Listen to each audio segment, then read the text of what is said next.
Today's episode of the Nerdy News Rundown is sponsored by beautiful Halo.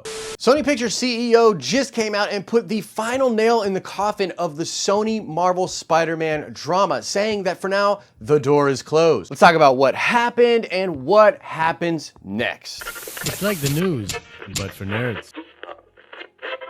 Today's shout out goes to Brent Maxey. Indeed, Kyle Katarn is the protagonist of Jedi Outcast. And I totally love Kyle Katarn too, bro. Make sure you stay to the end of this video where we will ask another nerd card question. What's up, everybody? Happy Friday, or I guess sad Friday to you. I'm Josh. Welcome back to the den, and we can probably officially pour one out for our good friend Tom Holland Spider-Man as far as being in the MCU.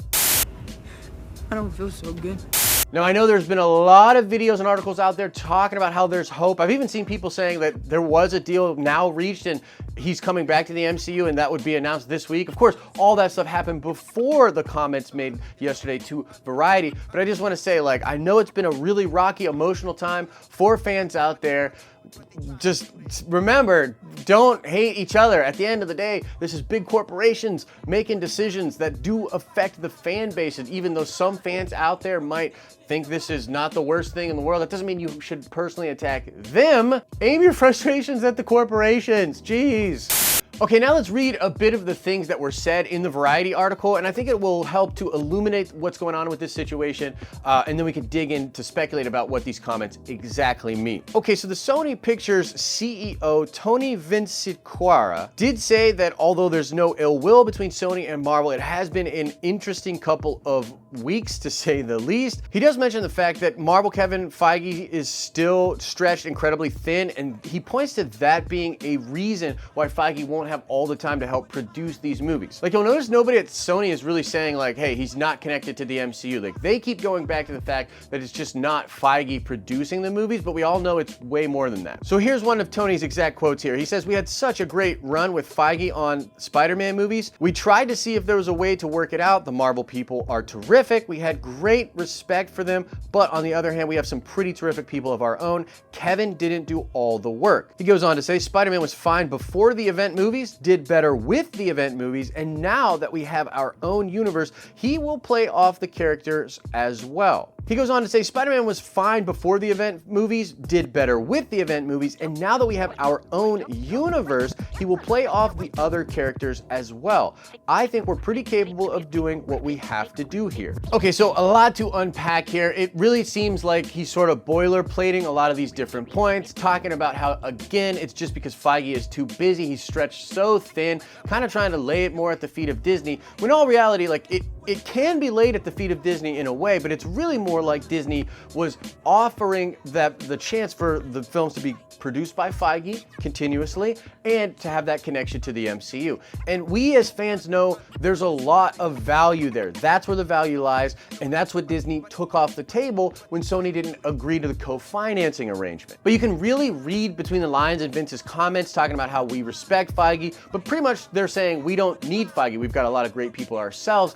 And he sort of really hammers down on this idea that it was the event movies that helped propel the new success of the Spider-Man. He's like, they were successful before, but the event movies helped them be more successful, but now we have our own shared universe, and so that will help them be more successful. Like, we can sort of do it all on our own. Now, this is majorly downplaying what the MCU is, why it is so great, and this has a lot to do with Feige producing all these movies, but also just the ironclad connectivity, just the well thought out production. Like, there's a lot there. Sony is claiming, and this guy is really claiming with his comments here, that it was really just the event films that pushed this up, and that they can now emulate that with all the 900 characters that they have from the Spider-Man universe. So yeah, plainly it looks like it's done, although there is a slight hope for it to come back around eventually, and I'll get to that in a second. But guys, I've heard wild rumors that Tom Holland is already starting to do shooting for the Morbius movie, that Sony's gonna rework the Morbius movie and plug Spider-Man into that.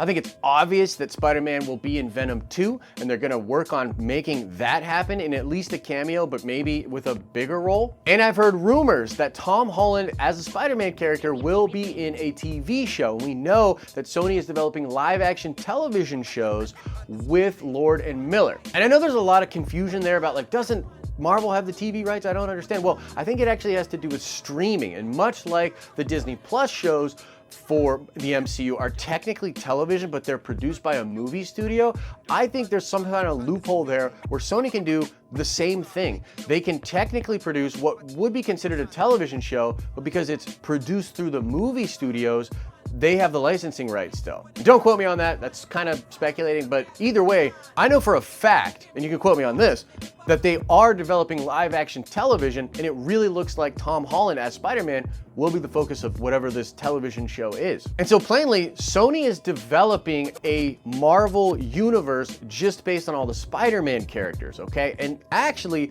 way back when the Venom movie was first announced, they did talk about this Sony Marvel universe, and even in that cringy interview where Amy Pascal is making Kevin Feige fidget around because she's talking about a shared universe and connectivity between the MCU and the Sony Marvel universe, and how Tom Holland will essentially go from that back to the Sony universe. Like, guys, she literally says in that interview, we're building a universe for the Tom Holland Spider-Man to come back to. They haven't exactly been shy about what their plans are for that. Now, I want to take a moment here to plug a video we did earlier in the week. Executive producer Ryan H. and myself worked pretty hard on a pretty well-produced video that gives you 3 good reasons why Spider-Man going back to Sony is actually a good thing. And man, oh man, did we get a lot of hate on that video, and we were totally ready for it. We were kind of memeing anyways, but the video is still really good and does explain some interesting aspects on why Spider-Man going back to Sony could be positive. So go check out that video, and feel free to just vomit all of your fan frustrations and rage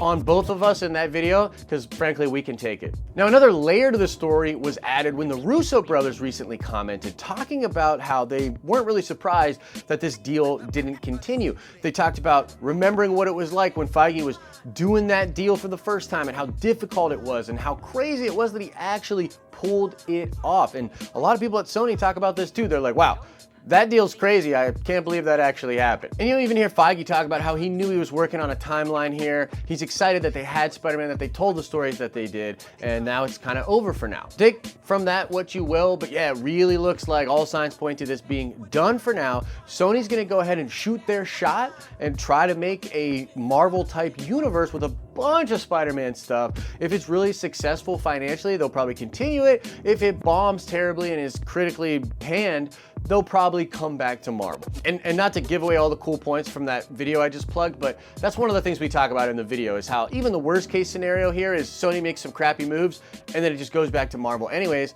And the best case scenario is Sony pulls it off and actually makes incredible Spider-Man stuff. Now let me get into my personal takeaway. Now, when this first happened, I was super bummed, and I can't believe it. And I think I'm kind of speaking for a lot of you too, because everything looked like it was gonna be fine. Far From Home made so much money. We had heard that there was a deal sort of hinging on that movie making $1 billion, and we were like, yo, it's $1 billion movie. Feige's gonna do the next one. MCU continues. Woo, tons of Spider-Man stuff. And then we sort of get the rug pulled out from under us. And I get it, man. Like, I was frustrated. I understand you guys being frustrated. It does suck. But at the end of the day, we're still gonna get Spider-Man movies, and we're still gonna get Marvel movies. And depending on how this arrangement goes, what if they actually do still kind of connect? And what if the Sony movies don't totally suck? Maybe, even though I can totally get where we're at right now as a fan base, we're upset, but maybe it's actually not that bad. So I remain kind of optimistic for how it's gonna all play out, but I do totally understand everyone being very frustrated. Now, real quick, I want to talk about today's video sponsor, Beautiful Halo. Beautiful Halo is a company that makes all kinds of awesome merch. They make a lot of great Marvel stuff. They make some cool Spider-Man stuff, and they make really cool stuff that just has to do with memes and funny pop culture references. If you're looking to get some cool Marvel pop culture or meme merchandise, consider checking out Beautiful Halo and click the link in the description where a portion of your sales will go to supporting the channel. Getting cool merch, helping out the Den of Nerds, boom, it's a beautiful thing. Now let's check the nerd card before we get out of here. I want to know, in Spider-Man issue 300, what character makes their first official full appearance in that comic book? It's an iconic Spider-Man character. You'll know it if you're a big comic book fan, but what iconic Spider-Man character gets their first appearance in Amazing Spider-Man issue number 300? As I always say, I hope you're having an awesome and a nerdy day, and I'll see you in the next video.